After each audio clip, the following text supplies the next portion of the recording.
Hey guys, I'm Xingyu. And Wei Tong. We are group 39. Today we are going to show our discussion problems by PPT slides. Question 1. First we look at A. According to the topic, whether the jet is large or small, it only needs a pilot and co-pilot in the personnel. The member required is fixed. Besides, belly cargo service requires no additional officers in the cockpit, which means it will not have other costs. Therefore, the cost of the cockpit personnel is a fixed cost. For B. Airport landing fees. According to the topic, the cost of the landing fees depends on the charging method each airport used. Some charge the fees by weight of the aircraft, while others levy a fixed fee. Therefore, it is a variable cost. For C, the fuel each aircraft consumed depends on the size it was and the load it carried. As a result, the cost of the fuel for each aircraft is different, so it's a variable cost. This is question 2, and question 2 has 3 little questions. So the first question is,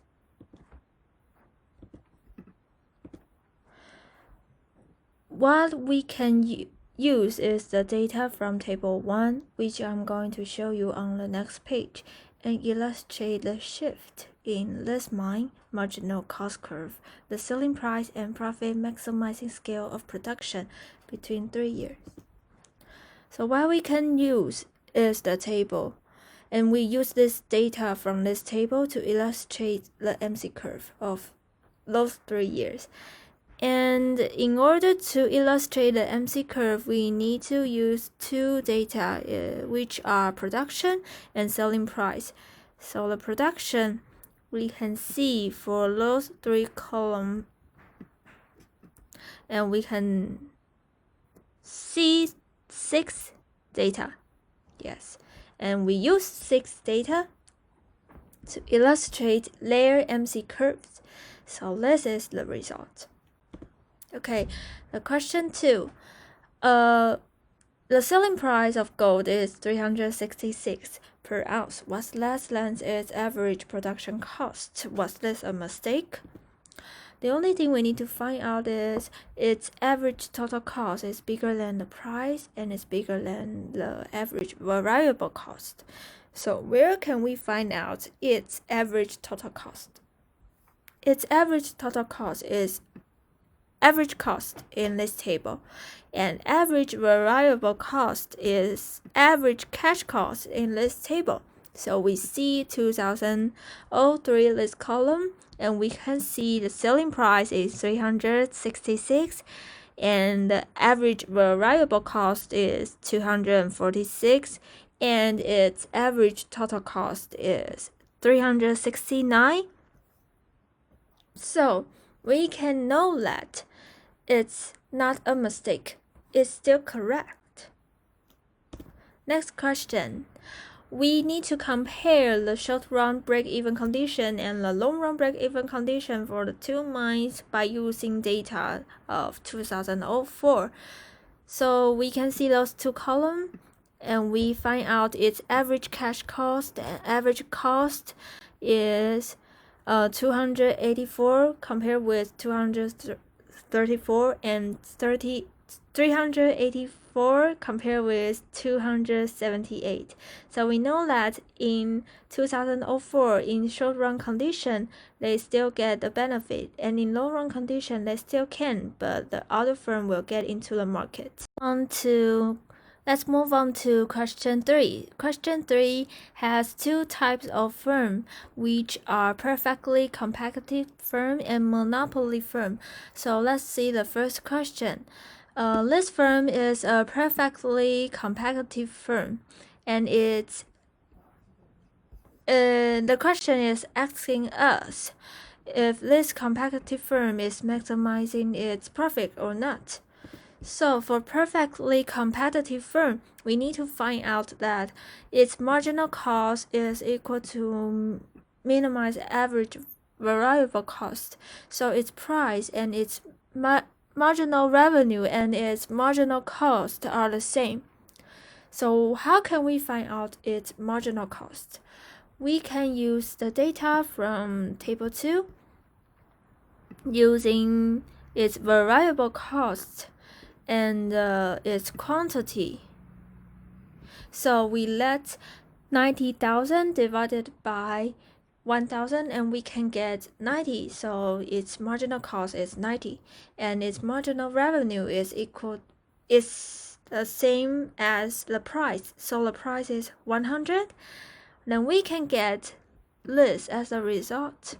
The marginal revenue is bigger than marginal cost. So in this condition, if marginal revenue is bigger than marginal cost, we need to increase the quantity to raise profit so that we can maximize the profit. The next type of the firm is monopoly firm. And for monopoly firm, we need to find out the same as the perfectly competitive firm. Its marginal revenue needs to be the same as the marginal cost, but its price must be bigger than those two data. So its marginal revenue is 100 and its marginal cost is 90. So in this condition, we need to increase the quantity to raise profit. So we can draw the marginal revenue and marginal cost line, marginal cost curve and marginal revenue curve. So we are at this condition and we need to fulfill this spot.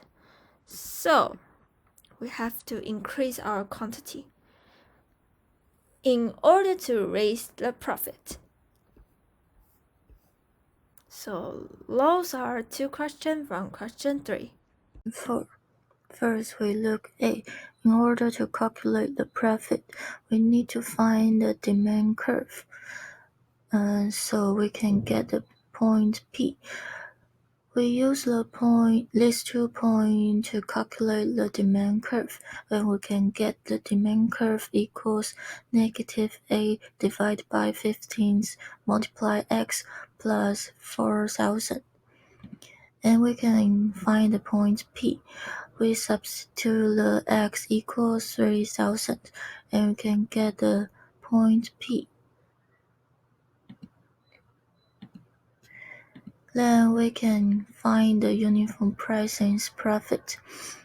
It's the area of this yellow rectangle, and we can calculate it by 1,600 multiply 3,000.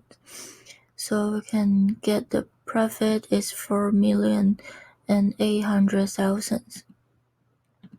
Second, the price discrimination's profit. The price discrimination's profit is this green triangle. We calculate it as 6,000 multiplied 3,200 multiply 1/2. So we can get the profit is 9,600,000.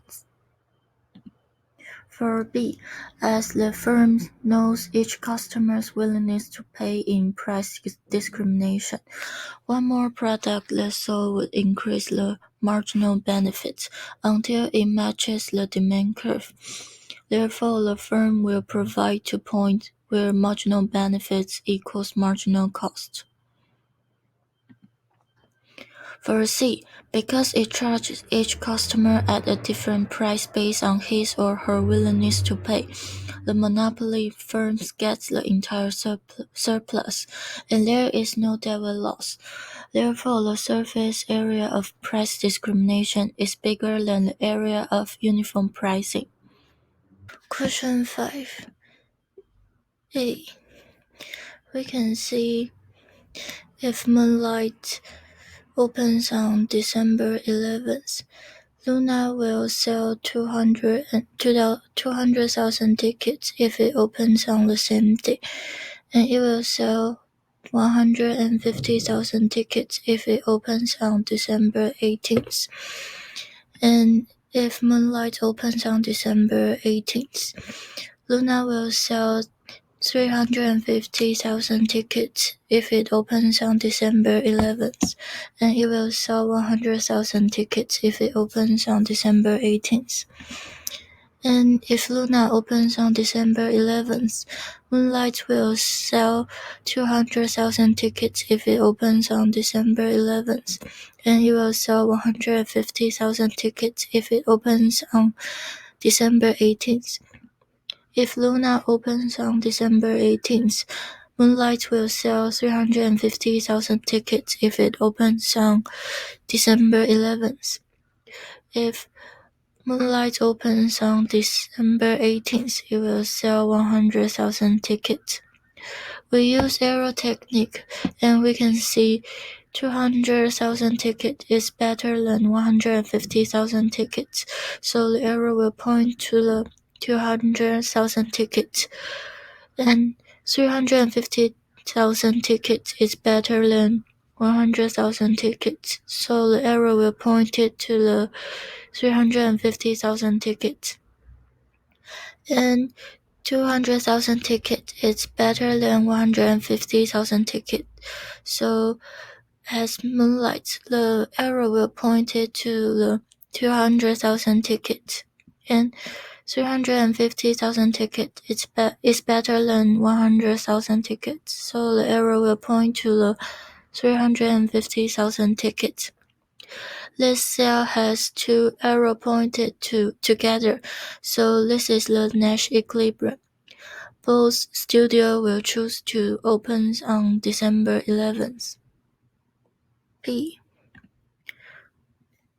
We can see if Moonlight opened on December 11th, Luna can sell 270,000 tickets if it opens on December 11th, and it can get 150,000 tickets if it opens on December 18th. And if Moonlight opens on December 18th, Luna can sell 350,000 tickets if it opens earlier, and it can only get 117,000 tickets if it opens on the December 18th.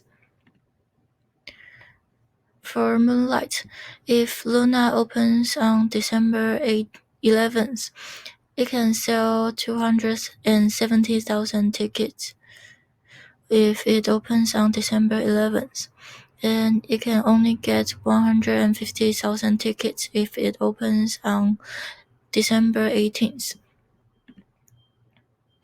If Luna opens on December 18th, Moonlight can sell 350,000 tickets if it opens on December 11th, and it can only get 170,000 tickets if it opens on December 18th.